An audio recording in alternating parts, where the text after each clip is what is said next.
This is the Transforming Basketball Podcast, hosted by Alex Sarama. This is the podcast helping coaches and practitioners change the way we think about basketball performance. Our goal is to provide the ultimate resource for making sense of applying contemporary skill acquisition ideas within basketball. Within this podcast, Alex and his guests unpack how an ecological dynamics framework impacts our perspective of the game. If you're ready to join us in our quest to transform the basketball world, this is the podcast for you.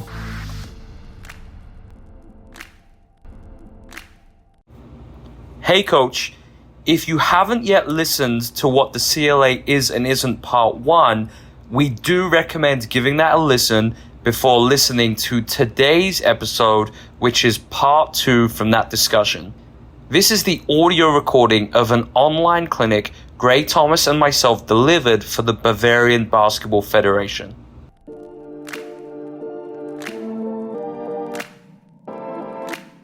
So what it is, and I think this is something we can't get away from, the fact that the CLA is inherently far more enjoyable for players. And I think this is something I say a lot. For the vast majority of us as coaches, we probably don't have players who are guaranteed to be professionals or make it to the highest levels of our sport. And I think this is the reality of most coaching in basketball at the grassroots level. And one thing that we cannot argue with the CLA is that it's simply more fun for players because they're not coming to practice doing the same thing every single time. And I often remember actually how I started my book. In the first chapter, I gave the story of my experience playing in my younger days. And as a 14-year-old, I believe I could have probably run the practices for my club team. And the reason why is because the practices were always the same. And this is, the biggest advantage of the CLA is that players never know what they're going to do in a practice. Because if we're doing it well, we're going to slightly change it every time the practice. It's always going to be novel, and players can express themselves in different ways. So I think this is one of the biggest reasons we would encourage coaches to explore just giving this approach a try and trying one practice where you don't do a single drill and you have small-sided games and everything. And just ask your players at the end what they thought of the practice. And that's, the biggest piece of advice we give to most coaches. And I think a reason a lot of coaches decide to adopt the CLA, it's for this reason. And this is often a key piece of ammunition I use in trying to get coaches on board with this in consulting projects I do. I often talk about this. So if you're trying to implement the CLA more in your club, I would really share this point with your other coaches because this is something we just can't dispute. It's inherently more enjoyable. Okay, another one. The CLA is not vague and generic. And something we've seen recently is some trainers in certain circles saying that it's just not a specific approach, that we need drills, that we need movements too. And we don't believe we need any of that. And I'm going to pass over to Gray and just explain why the CLA, it's not vague, but it's specific. And maybe, Gray, you could touch on why, in just layman's terms, why we don't need to teach a player a movement or a drill before something emerges in a CLA environment. Yeah, so we'll see this in all walks of life in terms of behavior across organisms to not just humans.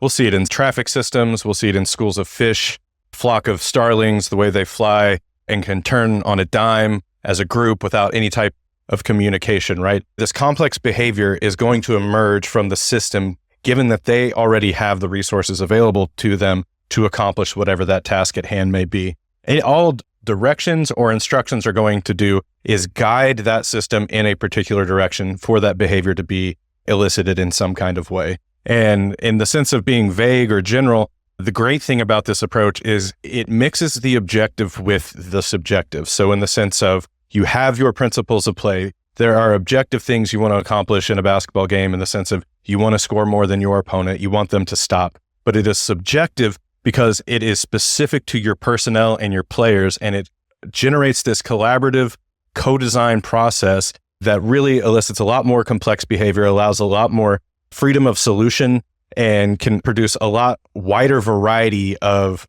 behaviors in the game, outside of the game, in terms of culture building, without having to give a step-by-step process for someone to adhere to, because all that is the same thing as giving someone an address, they put it into GPS, and they don't even look where they're going when they get to their destination, right? And to build on that, I think a lot of coaches ask us at Transforming Basketball for videos of our CLA activities. And yes, we're releasing that to help. But the best way to use CLA activities is to design your own. And this is what we want to leave you thinking about today. The CLA activities you do, you should be inventing due to a specific reason. It's not just about taking some drill or some small-sided game and doing it with your players. And the inspiration for designing your own CLA activities should come from knowing your players and your principles of play. So the first thing you have to have is your principles. How do you actually want your team to play on offense and defense? So that could be as simple as you want to switch pick and rolls aggressively.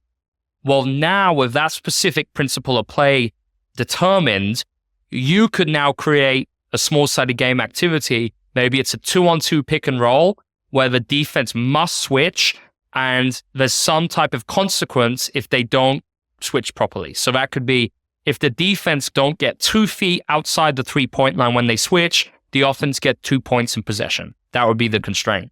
So the idea is it's completely custom based on your vision of basketball.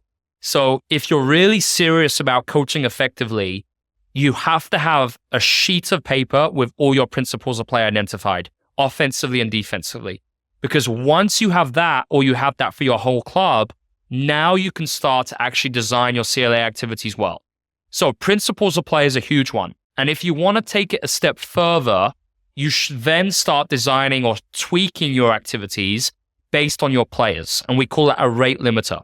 So what this involves doing is having another sheet of paper, and you could do this maybe after this clinic if you're interested, and just maybe take 3 players on your team and write down as specifically as possible what their rate limiters are. What are the things that are preventing them from being more skillful? And it's got to be something specific. It can't just be they've got to become a better shooter or a better finisher. It could be they don't finish well when they're in traffic at speed. Okay, so it's a highly specific scenario, and you identify the most important rate limiters for each player. Now, once you have those paired with your principles of play, that gives you the framework to design your own activities. Okay, so absolutely, if you want inspiration, go to our website, transformingpeople.com, go to the resources, watch the videos, great. But that's not what we want to leave you with. We don't just want to give you the tools, we want to show you how you can make your own tools, because that's how you become an effective CLA coach. Okay, it's all in response to what is happening and where you're at. There's no such thing as copy paste and just doing the same drill with each team. Okay, and at the same time, this is not a method which is going to lead to overnight success. It's taken me 5 years of exploring the CLA to get to where I am now. And I think that's the beautiful part of this.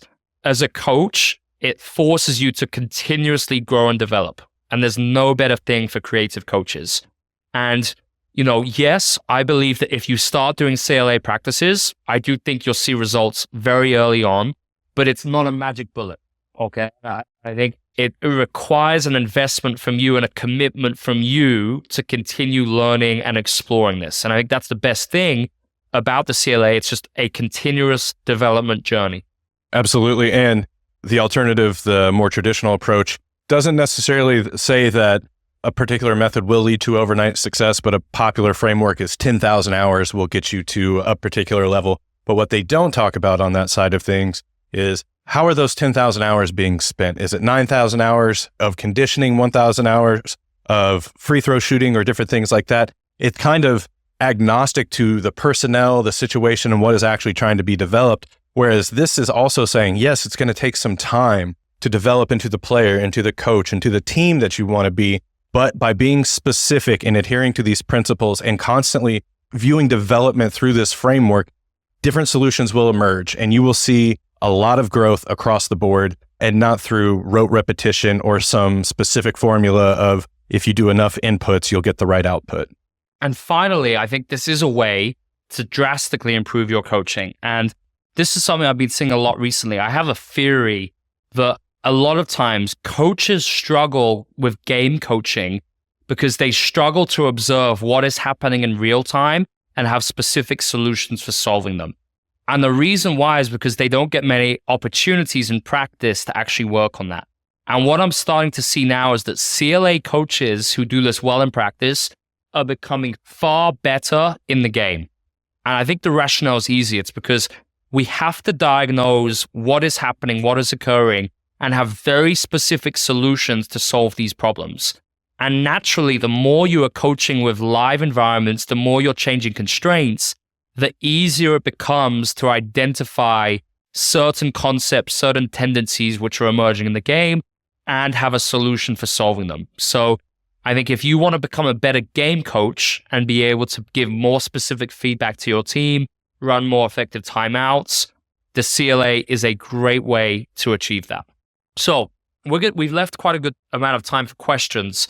If you're just getting introduced to CLA for the first time, there will probably be a lot of things from today that you need to rewatch.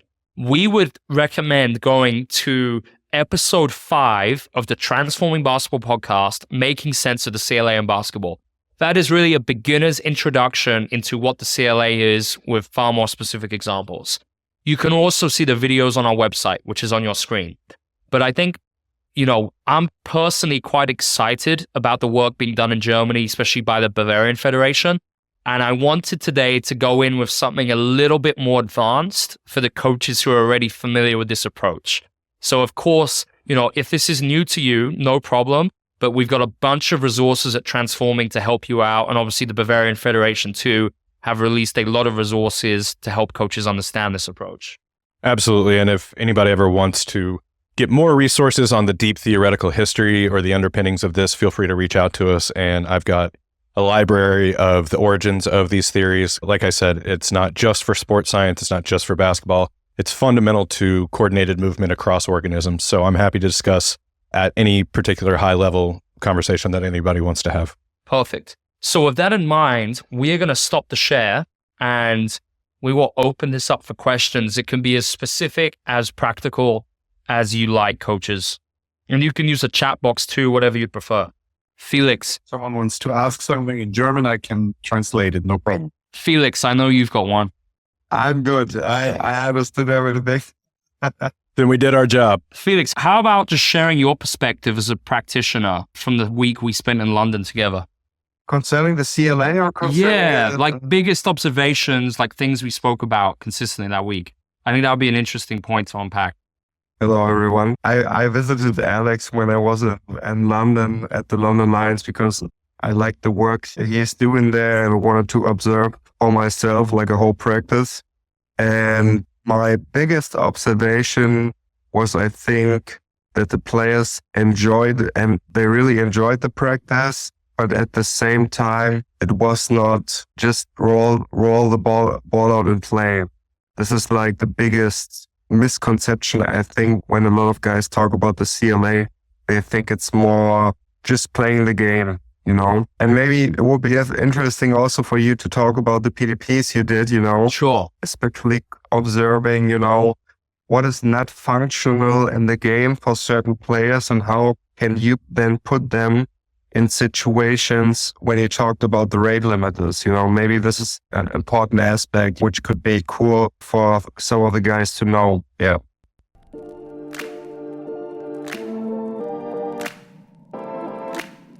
Do you need help applying all the unique transforming ideas in your next practice? Our free youth basketball practice book provides you with 21 small-sided games which are perfect for all levels of youth basketball. Join thousands of coaches around the world coaching the transforming way and get your free copy by heading to the show notes.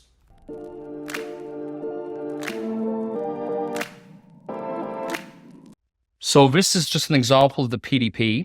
So let's take this one here.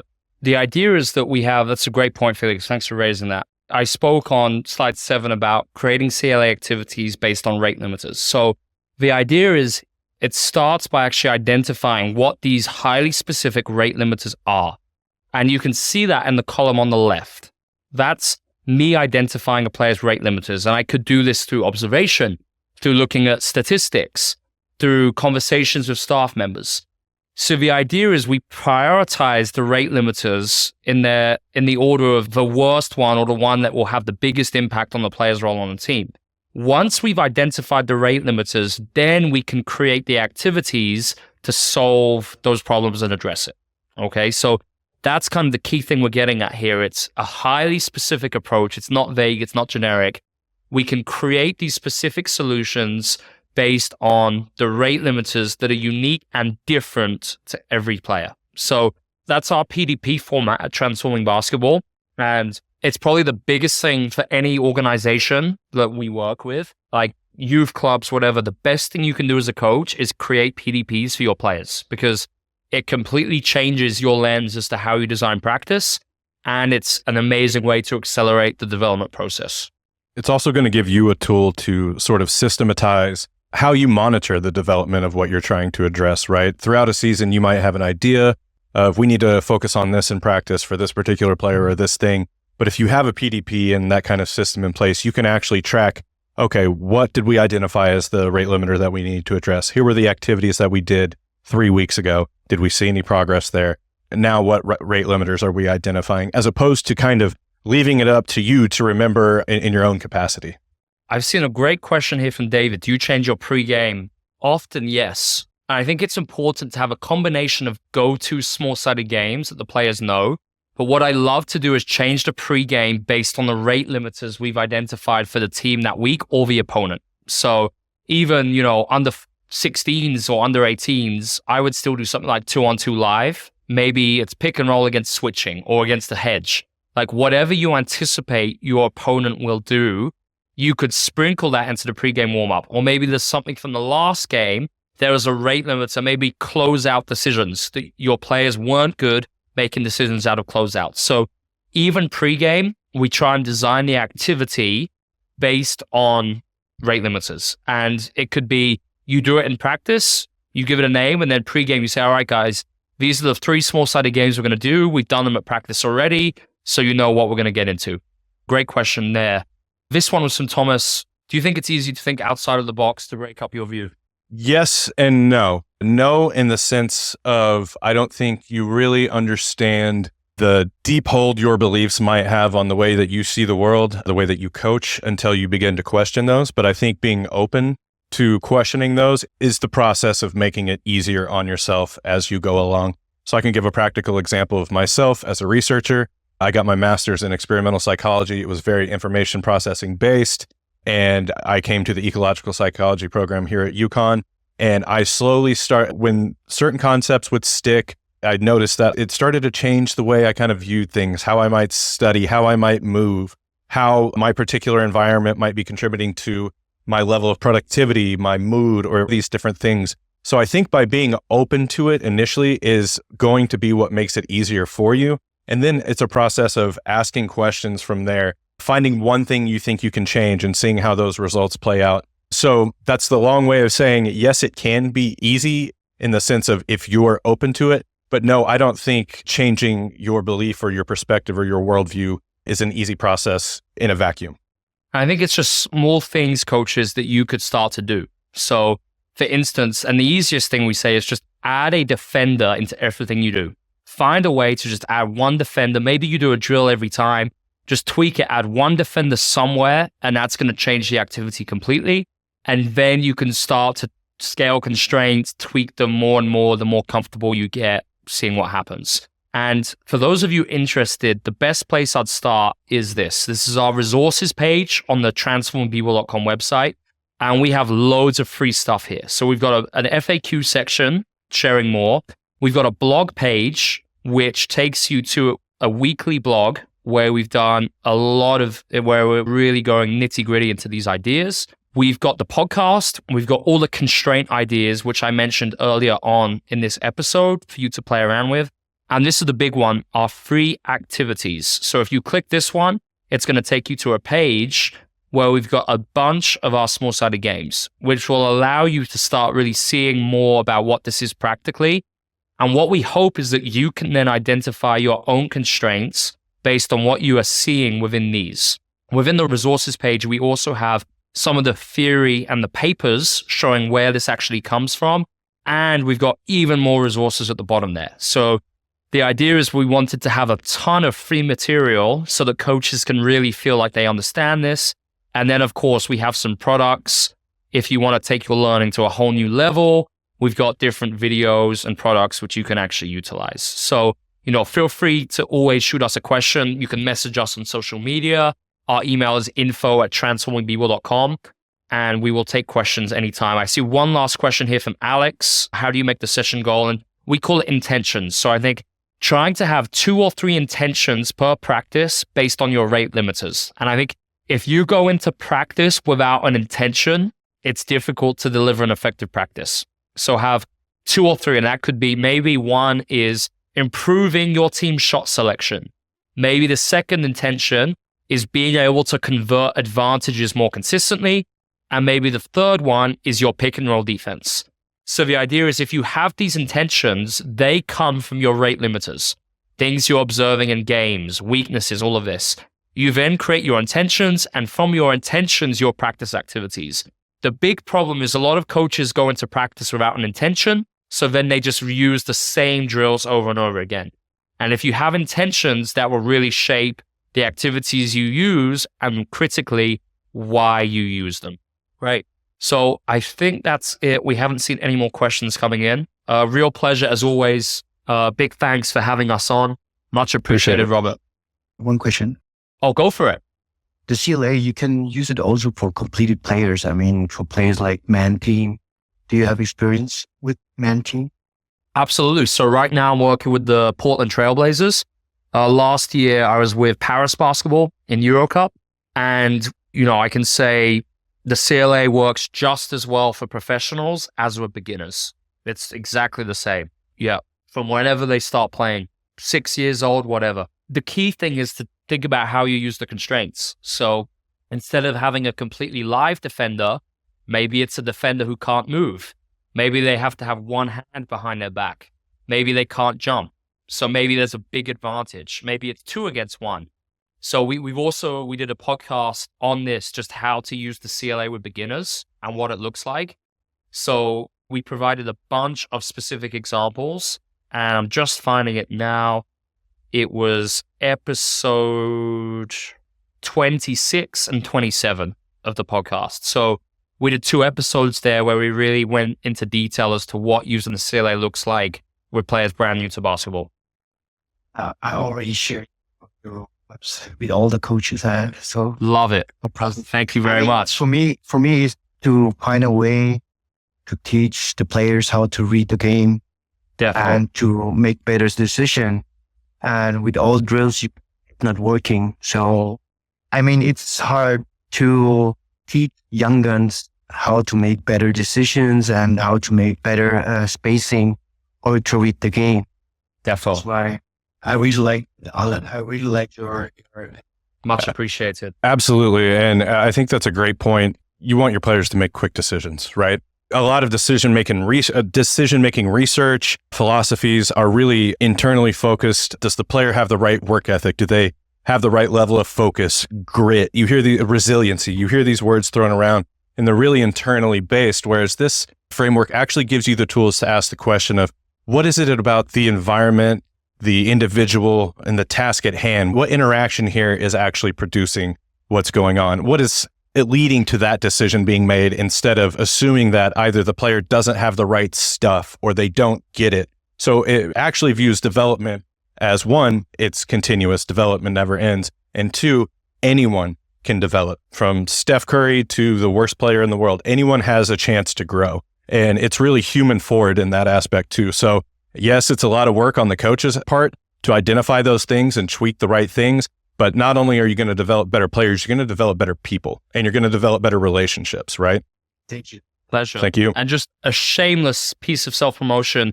My book is out, so that will be on Amazon. And if you're really looking to take a very deep dive into this and have like loads of practical examples, that will be the book for you. As someone who researches this professionally, it will be the only resource in this domain pertaining to basketball. So I highly recommend it. I didn't pay him to say that. Not yet. Okay. First of all, thanks for the presentation. I would also like to ask how it is with the beginners. They constantly approach. My players are not beginners, but they're under 14. So when do I understand that the constraints are overwhelming them, and how should I change them accordingly? Yeah, great question. So I would say, I think a really good way to look at it is the optimal challenge. So we want some level of difficulty, but we also don't want it too easy. So it should be pleasantly frustrating.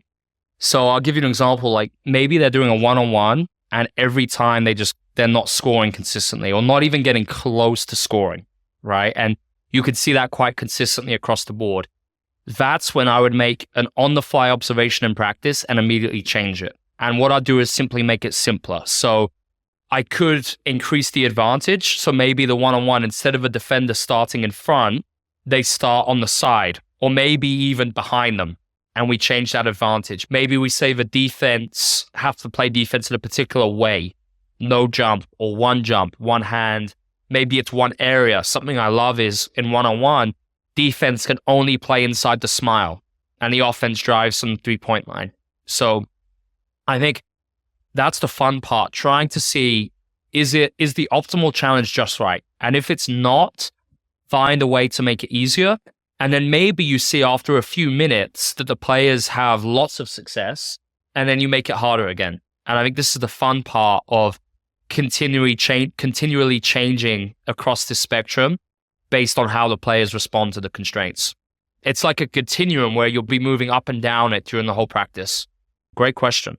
This is a good one from Konstantin. What are your favorite constraints for shooting? So yes, that's it, Brads. So Brads is our big thing. We don't care how they shoot. We care more on the outcome in terms of Brads, arc. That's the most important. And getting them exploring different ways to shoot early on. And I think this is where some of the stuff with differential learning is really interesting. Obviously, all of that research comes from Germany. So we would really focus on getting players shooting adaptively, shooting with different positions, different stances, different balls. So basically adding lots of variability into shooting straight away. And it could be as simple as when you do shooting in practice, always have your players change location and have the passer pass in different places so that every single repetition, there's some variability. And that's like differential learning in its most basic form. And then you could get more variability from there.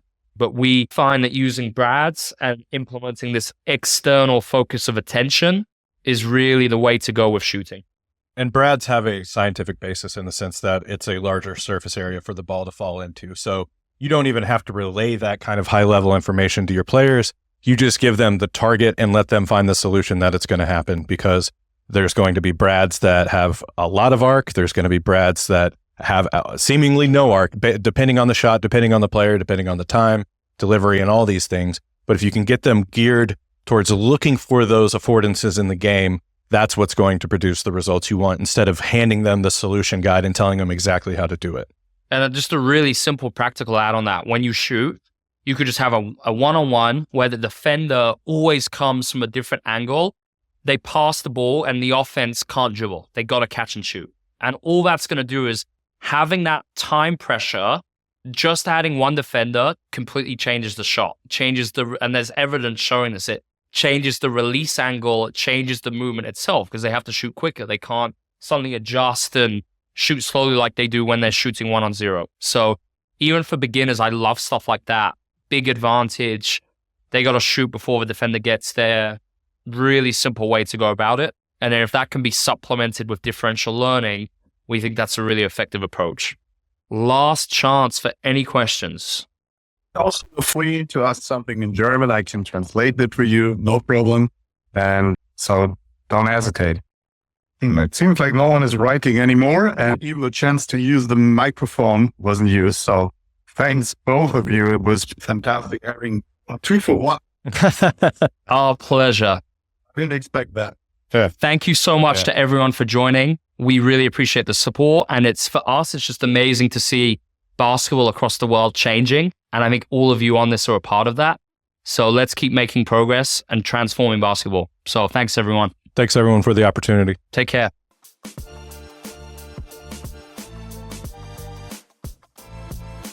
Thanks for tuning in to this episode of the Transforming Basketball Podcast.